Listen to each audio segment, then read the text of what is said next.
So you've probably clicked on this video because you're interested in the BaseBench, but you don't know which one to pick between, the BaseBench or the BaseBench Pro. This is going to be answered in this question. Which one is going to be the best version for you? I'm going to go through the exercises you can do on each one, maybe talk about the pros and cons for each one, maybe then talk about the price to see if whether the difference in price is actually worth it.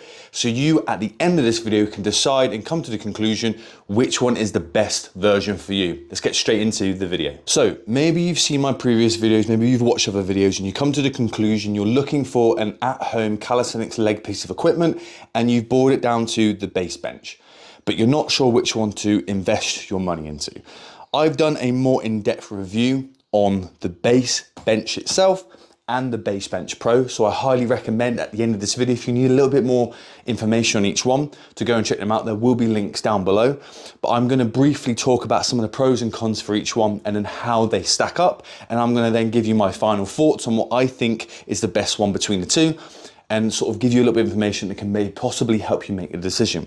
So with the BaseBench, the original, this one's a fantastic bit of equipment. If you are training at home or you're predominantly focused on body weight, calisthenics, leg training, you're not using weights or anything like that, this is a fantastic tool because the amount of exercise you can do is fantastic. And something like, say, the Nordic curl, or even just in general, the posterior chain, the hamstrings especially, can often be neglected. So giving you the ability to at home safely do your Nordic curls, and stuff like the pistol squats or the Bulgarian split squats are also fantastic exercises to go into. The fact that you have the pins to attach the resistance bands, which not just makes the exercises available for leg exercises, but you can basically do a lot of upper body exercise as well. So you're getting a lot of bang for your buck with this piece of equipment. So overall, it's a fantastic bit of equipment. Where it might fall short of, basically, I don't know if it's just the version I got or this is across the board, is this can be quite wobbly. The transition time between, if you wanted to do supersetting, which can be quite a popular way to try and build up that fatigue, especially with leg training, because the legs can take a lot of work. And if you're just using your body weight, sometimes you have to superset to really fatigue those muscles. If you wanted to swap between doing a pistol squat or a Bulgarian split squat and the Nordic curls, the transition time isn't very, very smooth. Again, this one isn't the best one. It could be just my version. If I had a different one, that might not be a problem anymore. But switching between the two isn't the fastest or the easiest to do, because sometimes this actually comes out, the pins aren't as great. So that can be something that might want to hold you back on that. And obviously when it comes to certain exercises, which does get fixed with the Pro, sometimes getting the right height or making sure that this platform is comfortable for your foot to make sure it doesn't impact on your Bulgarian split squats. It's not the most comfortable when it comes to the Nordic curls, where the Pro is obviously going to be better. But overall, as a base level product for a load of calisthenics leg exercises, but having the ability to do some resistance band work for full body, does make it a very valuable product. And at £189, it's a pretty good product for the price. However, if we have a look at the Pro, obviously there's a difference here. The overall base, the bench itself, is pretty much identical. You've also got the pins, again, to make certain leg exercises more challenging, but you can also use them for doing upper body stuff as well. However, the main difference you're gonna have is, obviously, we no longer have a flat pad.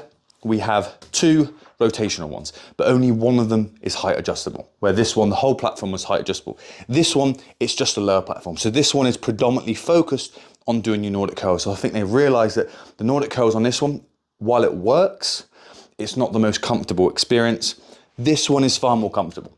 Nordic curls on here is going to be a lot easier to set it to the right height for you and far more comfortable to be able to do it. Again, you're putting a lot of pressure here when you're trying to do a load of your weight and really pull from. This nice big thick pads, it's far, far more comfortable to do that. When it comes to your Bulgarian split squats, these having the ability to rotate makes it so your rear leg, or the platform that you're resting your leg on, doesn't restrict your movement or dictate where you're going to go. This one, with the fact that it rotates and it's more comfortable on the foot as well, it makes it far more comfortable and easier to do the Bulgarian split squat. Obviously, the only difference is obviously this doesn't change height, where this one does. So you can manipulate where you put your front foot when you're doing it. However, the comfortability of it and how easy it does and how it doesn't impact, let's say, your movement when it comes to Bulgarian split squat, makes it so if you want to do Bulgarian split squats, this is far easier. If you want to do Nordic curls, it is far better on here than it is on here. So if they're your primary reasons for wanting to get this bit of equipment,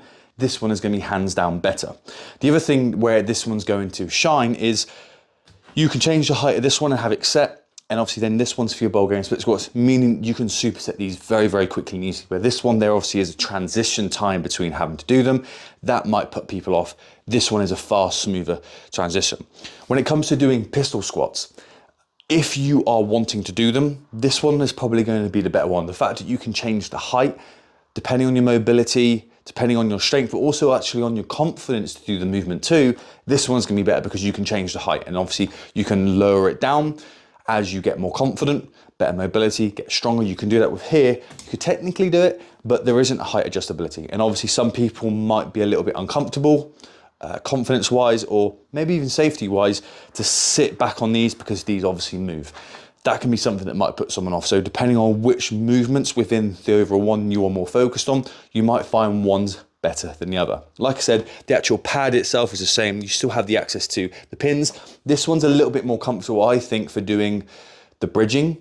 However, it takes a little bit more sort of, I wouldn't say finesse when it comes to the form, but with this one, a few times just trying to get in position, I'd find I would just roll off the edge. Where this one, it's like once you've got that nice big platform to set your back on, this is set now, and then I can adjust the movement. With this one, it was a little bit more, you have to make sure that you're not wearing something like socks or anything that can slide, because you go on this and as you try and move, you just literally slide off the pad.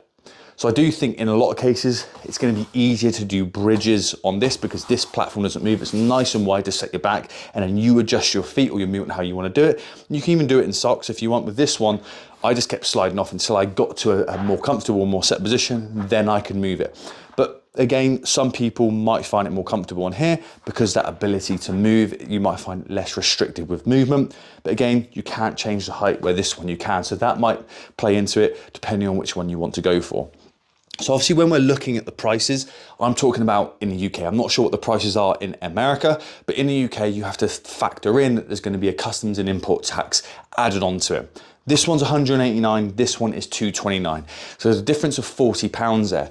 You're gonna have to weigh out whether you think it's worth the extra money. For me, for someone who is gonna be more focused on Bulgarian split squats, Nordic curls, possibly supersetting them, and then being less dependent on wanting to do pistol squats or even bridges, this one is going to be, you're already spending 180 odd quid plus the custom and import tax, an extra 40 quid to get a more comfortable and a more specific piece of equipment for the exercises that I'm more focused on. The Pro would be a clear winner for me, but you might think, as long as I can do Bulgarian split squats, as long as I can do my Nordic curls, and I can also do the pistols to the other exercises as well, I'm happy with the base model. You could get with everything you want and save yourself £40 as well, and this is still a fantastic bit of equipment.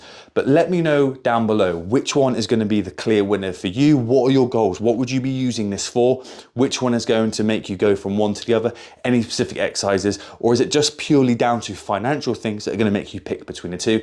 Let me know down below. If you enjoyed the video, make sure you like it, hit that subscribe if you want more calisthenics equipment reviews. I do have a playlist here if you want to click on them. I've got a whole load of different equipment reviews on there if you want to check them out. And if you want just pure calisthenics content, make sure you click here because I've got a lot more on here to help you guys from learning the pull-up to the dip to the push-up, everything there you could use to get yourself started when it comes to calisthenics. I'll see you guys in the next one.